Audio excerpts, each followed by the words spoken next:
awful lot of people here have made a lot of money in technology, and a lot of those people want to give back to the next generation of entrepreneurs.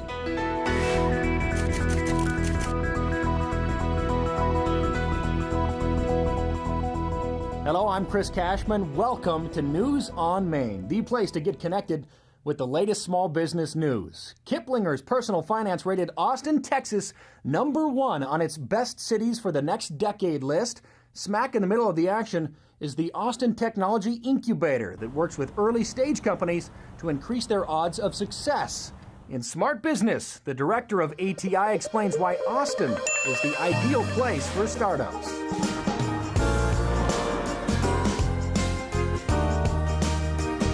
Austin's the kind of place that rewards success but doesn't punish failure. In Austin, I think perhaps more than some other parts of the country, people recognize that trying and not succeeding can still give really valuable experiences that make you more likely to succeed in the next go-around. ATI is currently aiding pharmaceutical startup Savara. CEO Rob Neville took over when the company was initially based in Kansas City, but with little funding in sight, he decided to move the company to Austin. Savara is doing quite well as a result of the environment that I think Austin brings to bear. We have been successful raising funds. We have a runway through 2012, which is great for a young company. We have to now meet the milestones that are ahead of us to attract venture capital money.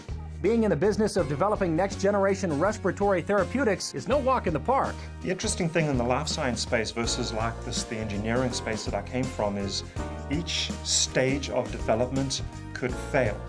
And whereas in the engineering world you can control, and perhaps by taking a little more time, in the life science space every stage can fail.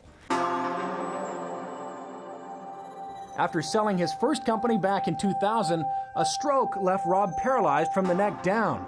He eventually made a full recovery, but the experience left him wanting to do something more with his life.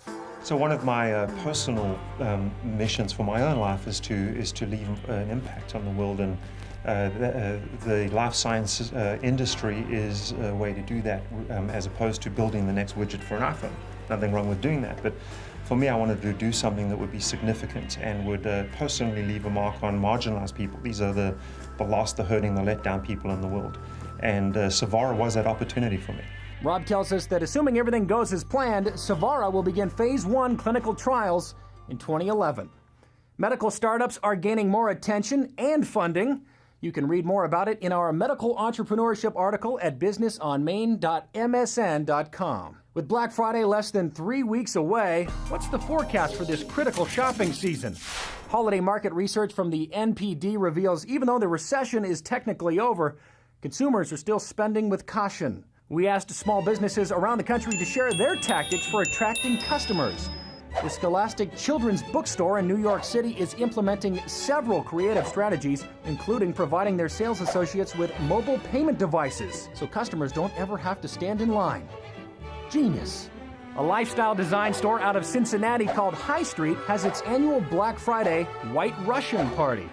Last year, we're told nearly 1,000 people showed up for the event. Shopping with cocktails, that's an idea I can get behind. Talk about holiday cheer. And that's your News on Main, the place to get connected in small business. Thanks for watching.